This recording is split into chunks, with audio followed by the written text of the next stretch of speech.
ප්ලෑනික් සම්බන්ධව ගෙන එන වීඩියෝ මාලාවේ තවත් එක් වීඩියෝ එකක් තමයි අද මම ඔබට ගෙන එන්න බලාපොරොත්තු වෙන්නේ. මේකෙදි මම කෙටි සටහන් ලියන ප්‍රශ්නයක් සහ ඒකට පිළිතුරු සකස් කරලා තියෙනවා. ඒකට ප්‍රශ්නේ තමයි මේක පහත සඳහන් නිදුන් නිර්වචනය කර පැහැදිලි කරන්න. මේක පාස් පේපර් එකේ තිබ්බ එකක්. ඒකට ඒක අපිට පළවෙනිම ලියන්න තියෙන ව්‍යාපෘතිය සහ වැඩසටහන කියන එක. ඊළඟට නිමැවුම සහ ෂණික ඵල සුපරීක්ෂණය හා ඇගීම පරිසරය සහ සමාජීය බලපෑම් තක්සේරු කිරීම මූල්‍ය සහ ආර්ථික විශ්ලේෂණය භෞතික සහ මූල්‍ය ප්‍රගතිය ඉලක්ක සහ දර්ශක අවසාන වශයෙන් තියෙන අවදානම් සහ විනිශ්චිතතාව. ඒකද මේක අපි කෙටි සටහනක් තමයි ලියන්න තියෙන්නේ. එතකොට වැඩි විස්තර කරන්න අවශ්‍ය නැහැ. දැන් බලමු එනම් පළවෙනි එක ව්‍යාපෘතිය සහ වැඩසටහන කියන එකට. කොහොමද අපි සටහනක් ගොනු කරගන්නේ කියලා. එතකොට ව්‍යාපෘතියක් යනෝ කිසියම් අරමුණක් හෝ අරමුණු කීපයක් ඉටු කර ගැනීම සඳහා නිශ්චිත කාල සීමාවක් සහ අයවැයක් එවන්ත පිරිවැයක් තුළ ක්‍රියාත්මක ලබන ක්‍රියාවලිය. එතකොට ව්‍යාපෘති නිශ්චිත ආරම්භයක් අවසානයක් ඒ වගේම ව්‍යාපෘති ක්‍රියාත්මක ප්‍රදේශයක් එවන්ත පරිසරය අපසරියක් ස්කෝප් එක කියලා කියනවා. ප්‍රතිලාභීන් ක්‍රියාත්මක වීමේ ප්‍රදේශය අතර මේ ක්‍රියාත්මක වීමේ ප්‍රදේශයයි වපසරය කියන්නේ දෙකම එකයි. සහ එකිනෙකට තාර්කික සම්බන්ධිත ක්‍රියාකාරකම් සමූහයකින් සමන්විත වෙනවා. නිකම්ම ක්‍රියාකාරකම් නෙමෙයි තාර්කිකව සම්බන්ධ වෙච්ච ක්‍රියාකාරකම් සමූහයක් කියලා කියන්න පුළුවන්.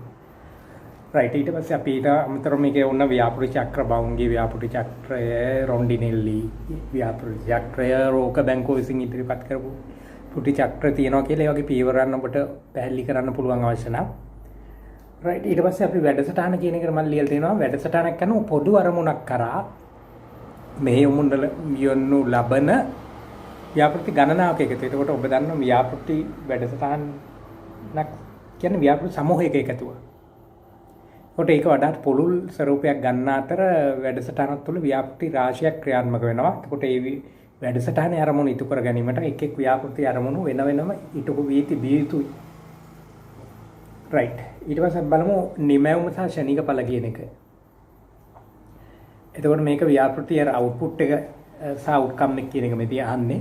එතකොට ව්‍යාපෘතිය ක්‍රියාකාරකම් අවසානයේ ව්‍යාපෘති ක්‍රියාකාරකම් අවසානයේ ඍජුව අපේක්ෂා කරන භෞතිකෝ සේවාවක් කියන්නේ යම් සේවාවක් ලැබෙනවා නම් කරන ව්‍යාපෘතිය නම් ඒක සේවාවක්. ඒකට භෞතික තියෙනවා නම් භෞතිකව අපි දක්න ලැබෙන ප්‍රතිඵලය.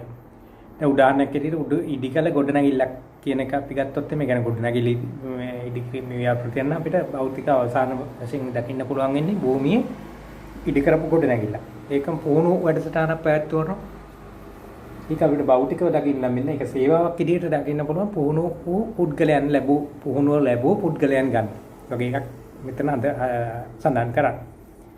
ඊට පස්සේ නිමවුම වගින් ප්‍රතිලාභින් ලබන ෂණික වාසීදායක තත්ත්වය හෝ එමගින් ඔවුන්ගේ ජීවිතවල සිදුවන වෙනස් වීම. ඒ කියන්නේ නිමවුම නිසා තමයි ප්‍රතිලාභින්ගේ ජීවිතවල වෙනස් වීම. එහෙම නැත්නම් ඔවුන් ලබන වාසීදායක තත්ත්වය තමයි අවුට්කම් එක. එහෙම නැත්නම් ෂණික ඵල කියලා කියන්නේ. ඒකට ඒකට තව උදාහරණයක් පැහැදිලි කරන්න පානීය ජල ව්‍යාපෘතිය මම මෙතන අරගෙන තියෙනවා. එතකොට මේ පානීය ජල ව්‍යාපෘතිය මගින් ෂණික ඵලය තමයි ව්‍යාපෘතියක් අපි සකස් කරා. ඒකේ ප්‍රතිඵලය තමයි පිරිසුදු ජලය ලැබීම. එහෙම නැත්නම් පානීය ජලය ලැබීම ප්‍රතිලාභින්. ඔන්න වගේ අපිට පොඩි උදාහරණයක් සඳහන් කරන්න. රයිට් අපි ඊළඟ එකට ගිහිල්ලා බලමු සුපරීක්ෂණය හා ඇගීම කියන කරුණ ඊළඟ එකේ තියෙන්නේ. එතකොට මේ සුපරීක්ෂණය හා ඇගීම කියන එකත් ව්‍යාපෘතියක් ක්‍රියාත්මක කරන අතරතුර එහි පිරිවැය ඒ කියන්නේ ව්‍යාපෘති පිරිවැය ඒකට උපයෝජන එක. ඒ කියන්නේ භාවිත කරන සම්පත්, ඒ සම්පත් කියන භෞතික මූල්‍ය හෝ යන්ත්‍ර සූත්‍ර භෞතික මූල්‍ය මානව කියන සම්පත. ඊට පස්සේ ව්‍යාපෘති ක්‍රියාකාරකම් සැලසුම් කර පරිදි සිදුවෙන්නේද කියන පරීක්ෂා කිරීම තමයි මේකේ අරමුණ. එක මේක ව්‍යාපෘති කාර්යක්ෂමතාව පිළිබඳවත් සලකා බැලීමක් සිදු කරනවා මේ සුපරීක්ෂණය ව්‍යාපෘති සුපරීක්ෂණය මගින්. එතකොට ඒක ක්‍රියාත්මක කරන අතරතුර තමයි ඒක බලන්නේ. එතකොට ඒකේ කාර්යක්ෂමතාවය කියන එක මම මේක පෙර වීඩියෝ වල සාකච්ඡා කරලා තියෙනවා. නිමැවුම් යෙදවීම් ක්‍රියාකාරකම් භාවිතා කරලා මේ මූල්‍ය සම්පත් නාස්තියකින් තොරව මේ සැලසුම් කර අවුට්පුට් එක ලැබෙනවද කියන එක තමයි මේ කාර්යක්ෂමතාවය කියන එකෙන් මනින්නේ. රයිට්.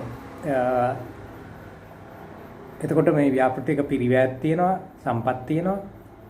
ඊට පස්සේ එක් ක්‍රියාකාරකම් තාර්කිකව සංවිධානය කරපු ක්‍රියාකාරකම් රැසක් තියෙනවා. එතකොට මෙන්න මේවා නිසි පරිදි ක්‍රියාත්මක වෙනවද කියන එක තමයි මේකෙන් බලන්නේ. මේ සුපරීක්ෂණය කියන එකේ.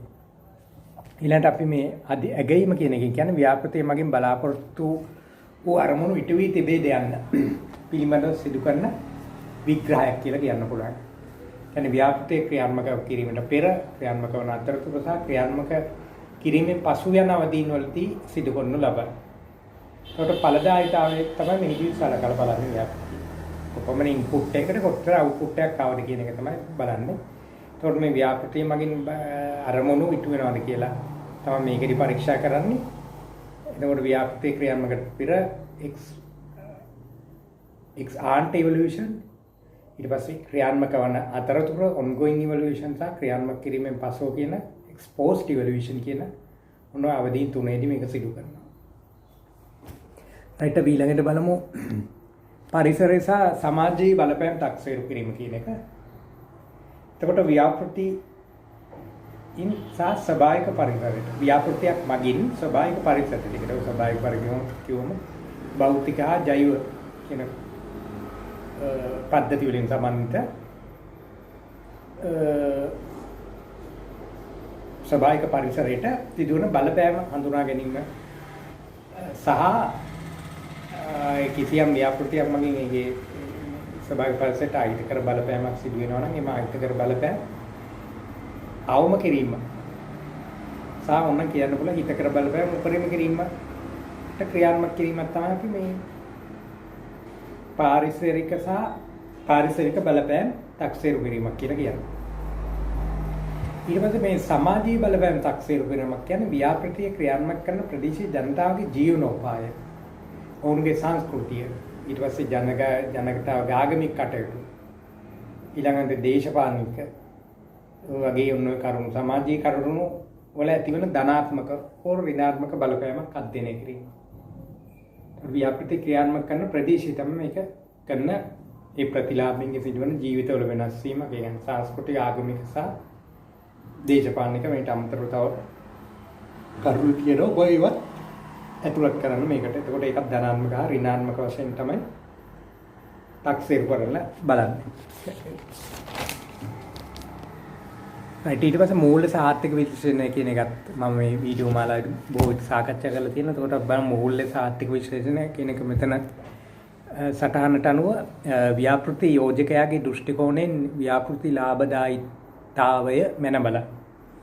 මේදී ව්‍යාපෘතියට ආයෝජනය කළ මුදල සහ ඉන් ලැබෙන ප්‍රතිලාභ තමයි සැලකේ. කියන්නේ ව්‍යාපෘති දෘෂ්ටි ආයෝජකයාගේ ලැබෙන මූල්‍ය මේ ලාභය තියනවාද කියන එක තමයි මෙතනින් බලන්නේ.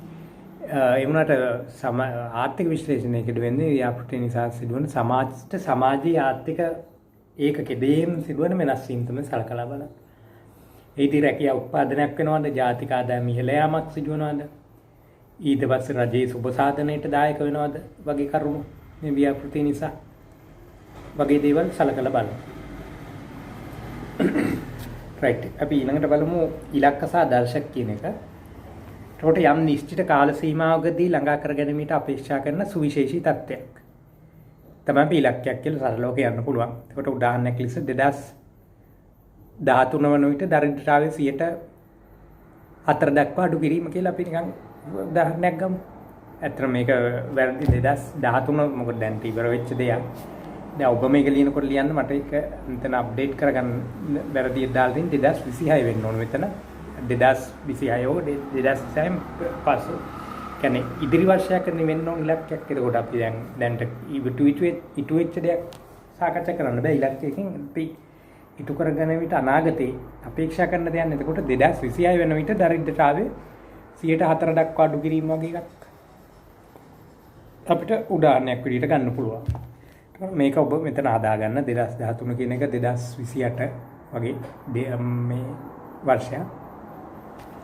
ඊට පස්සේ ව්‍යාපෘතියේ සාර්ථකතාව කොතරම් දිනට ඉටු වී තිබේද යන්න මැනවැලීමට යොදා ගන්න ලබන වෛශ්වික මිනුම් දණ්ඩක් තමයි දර්ශකයක් කියලා කියන්නේ. ඔබ්ජෙක්ටිව්ලි වෙරිෆයබල් ඉන්න. ඒ කියන්නේ ඒක සබ්ජෙක්ට් නෙමෙයි ඔබ්ජෙක්ට්. මේක මම සාකච්ඡා කරලා තියෙනවා මගේ වීඩියෝ සීරීස් වල පෙර වීඩියෝ වල. ඒක පොඩ්ඩක් බලන්න ඔබට ඒකට අයිඩියා එකක් ගන්න පුළුවන් මේ ඔබ්ජෙක්ටිව් සහ සබ්ජෙක්ට් කියන එක. ඒකට ඔබ්ජෙක්ටිව් කියන එක ඇත්තටම කෙටියෙන් කිව්වොත් ඒක මිනුම් කරන විචල්්‍ය මත තමයි පදනම් වෙන්නේ. ඒක මිනුම් කරන පුද්ගලයා මත නෙමෙයි පදනම් වෙන්නේ. පුද්ගලයා මත පදනම් වෙනවා. ඒක අපි සබ්ජෙක්ටිව් කියලා කියනවා. අන්න ඒකයි මෙතන වෙනස තියෙන්නේ.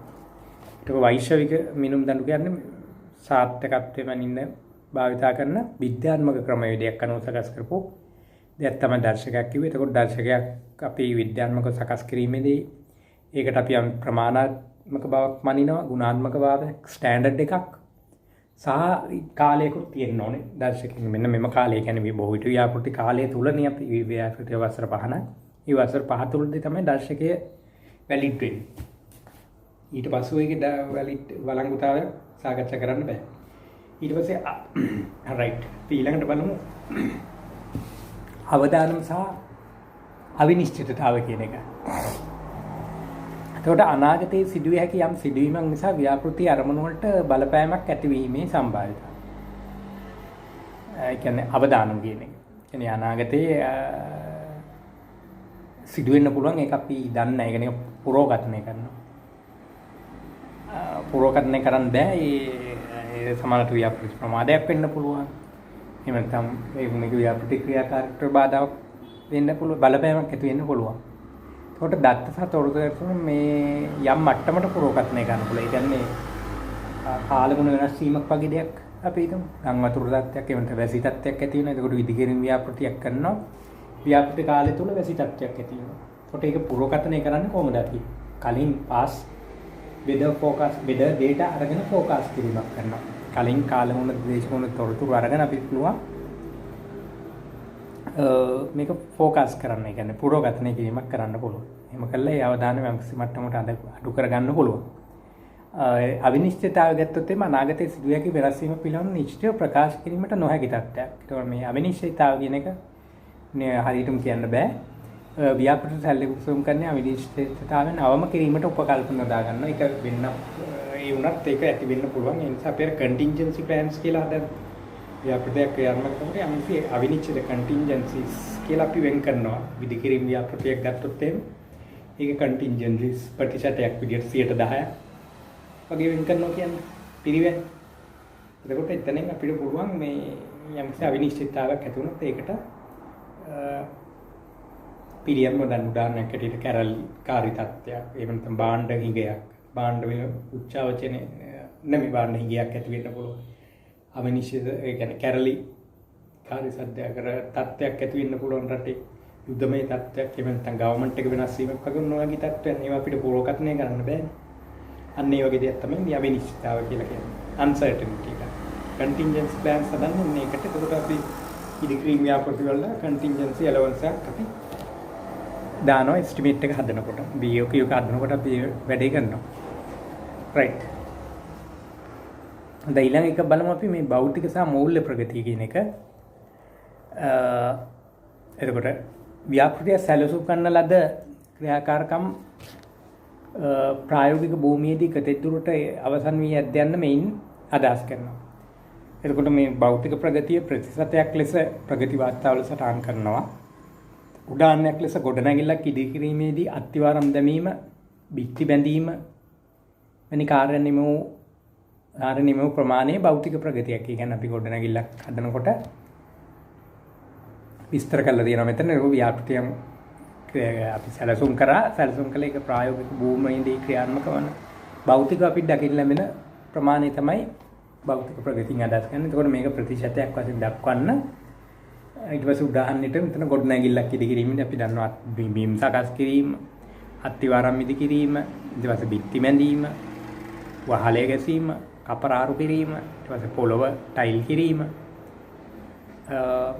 ඊට පස්සේ දොර ජනෙල් උඩුගව සවි කිරීම, ඊළඟට ලයිට්ස් ඒ කියන්නේ ලයිට් ෆිටින්ග්ස් සකස් කිරීම, ප්ලම්බින් සකස් කිරීම, يعني ජලන සවි කිරීම නොවගේ විශාල කාර්යයන් ප්‍රමාණයක් තියෙනවා. ඒකට ඒව යම්සි පියවරක් අනුව තමයි කරන්නේ. අපිට වහලේ ගහන්න නැතුව බිම ටයිල් කරන්න බෑ. අන්න ඒ වගේ. ඊට පස්සේ දොරවල් ජනෙල් සකස් කරන්න බෑ. හයි සවි කරන්න බෑ. බිත්ති වලින් අන්න ඒ වගේ එක තාර්කික යන ක්‍රියාවලියක්. ඒකට මේක අපි සැබෑ භූමියේදී ව්‍යාපෘති ක්‍රියාත්මක වන අතරතුර අපි ගිහිල්ලා නිරීක්ෂණය කරනවා. නිරීක්ෂණය කරලා බලනවා කොපමණ ප්‍රමාණයක් මේක ඉටු වෙලා තියෙනවද කියලා. අන්න ඒක තමයි භෞතික ප්‍රගති විදිහට ගන්නෙ. ඒතකොට මේක ප්‍රතිශතයක් විදිහට තමයි දක්වන්නේ. ඊට පස්සේ මූල්‍ය ප්‍රගතිය කියලා ගත්තොත් එහෙම ව්‍යාපෘතිය සඳහා වෙන් කළ මූල්‍ය ප්‍රගතිය. ඔබ දන්නවා ව්‍යාපෘතිය පිරිවැයක් තියෙනවා. කොට ඒ පිරිවැයේ ඒ කියන්නේ ප්‍රතිපාදන වෙන් කරනවා. ඒ ප්‍රතිපාදන වලින් කොතෙන් දුරට දැන් ව්‍යාපෘතිය ක්‍රියාත්මක කරගෙන යන විට ප්‍රයෝජනෙට ගැනීම නැත්නම් ප්‍රයෝජනෙට වැය විලා තියෙනවද කියන එක තමයි මේකෙන් බලන්නේ. විග්‍රහ කරන නැත්නම් සලකන්නේ සොයා බැලීමක් කරනවා. එතකොට ව්‍යාපෘති ක්‍රියාකාරකම් සඳහා ඇස්තමේන්තු කල මුදල් නිසිපරිදි නියමිත කාල සීමාවට වැය කොට තිබේද යන්න. ඔව් නියමිත කාල සීමාවදී ප්‍රතිපාදන වැය වෙලා තියෙනවා. එතකොට මේක අපි බලන්න ඕනේ මේ මූල්‍ය ප්‍රගතිය කියන එක. එතකොට මේකත් අපිට ප්‍රතිශතයක් වශයෙන් දක්වන්න පුළුවන්. රයිට්. එතකොට මෙන්න මේ ටික තමයි මම අද ඔබට ගෙනෙන්න බලාපොරොත්තු මේ වීඩියෝ එකෙන්. මේකත් මේ කෙටි සටහන් ලියන ආකාරයේ ප්‍රශ්නයක්. රයිට්. එතකොට මෙම වීඩියෝ එක පිළිබඳව ඔබේ අදහස් පාටින් කමෙන්ට් එකක් දාන්න.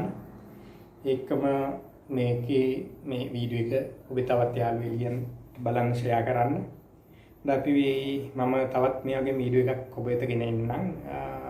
ස්තුතියි.